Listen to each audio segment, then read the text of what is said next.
In this video, I'm going to explain what life cycle assessment is and the different terms that describe the boundaries of a life cycle assessment. That is how much of a life cycle is included in an assessment. But before we get into that, I would appreciate if you drop a like, subscribe, and comment on the video. Now, let's get into it. What is life cycle assessment?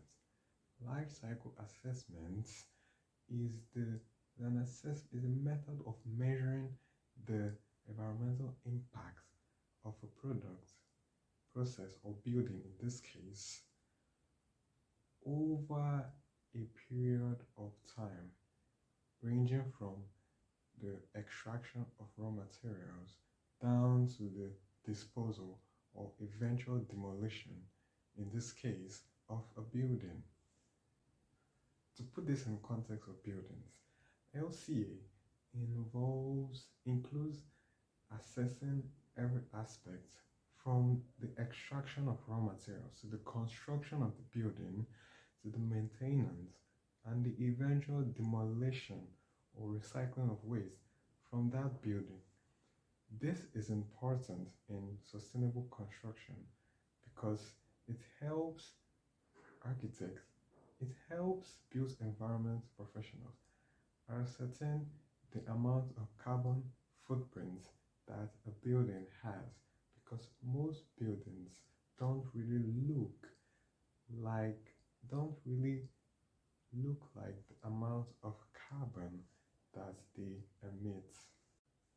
Now let's take a look at the different terms that define the boundaries of an LCA, of a life cycle assessment for a building. The first term is Cradle-to-Gate. This assessment starts from the point where raw materials are sourced to the gate of the factory. That is, you assess the environmental impact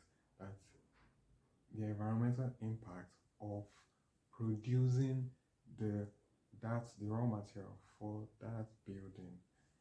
Secondly, the second term is Cradle-to-Site. This involves this is an assessment that starts from the extraction of raw materials, which is the cradle, to the gate of the site, that is, to the site. The first is from the extraction of raw materials to the gate of the factory, that's Cradle-to-Gate. Then the second, Cradle-to-Site, is an assessment from the extraction of raw material to the site for the construction. That is, you assess the environmental impacts from the extraction of raw materials to the site, which involves the transportation and so on.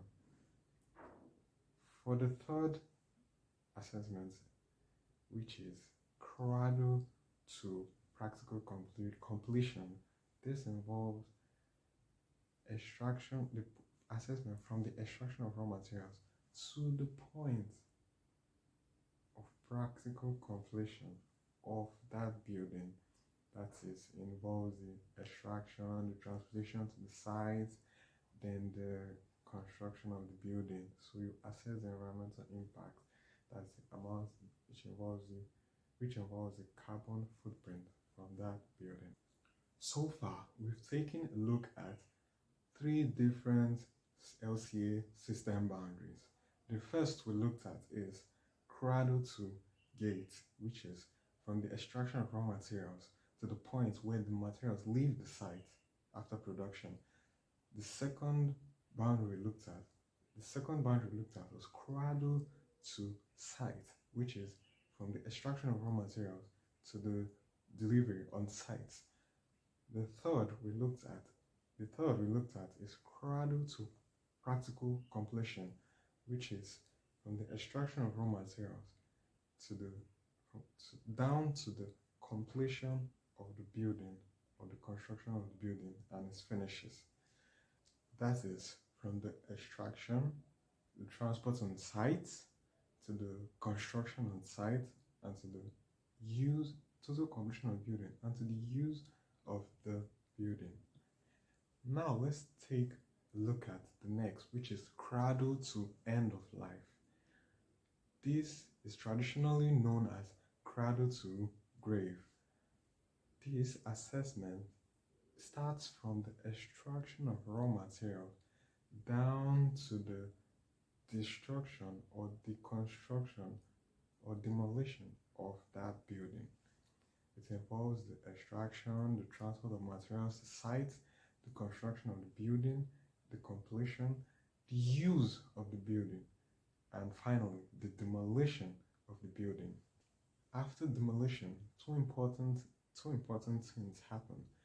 Either the disposal of the waste or the recycling of that waste, which leads us to the last boundary, which is cradle to cradle. Cradle to cradle. This is an assessment boundary from where raw materials are extracted down to where materials termed waste from demolition of buildings are recycled into new products or materials.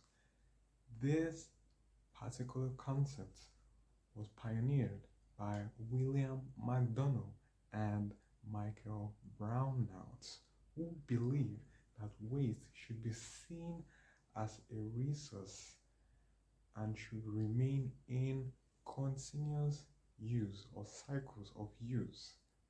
In summary, we've looked at the meaning of LCA and the different system boundaries involved in LCA: the Cradle-to-Gate, Cradle-to-Site, Cradle-to-Practical Completion, Cradle-to-End of Life, and Cradle-to-Cradle. All these are important in assessing the environmental impacts of a building, which is why LCA is very important in sustainable construction. If you enjoyed this video, please do well to like, subscribe, and hit the notification icon so you'll be able to get notified when the next video drops. Thanks for watching.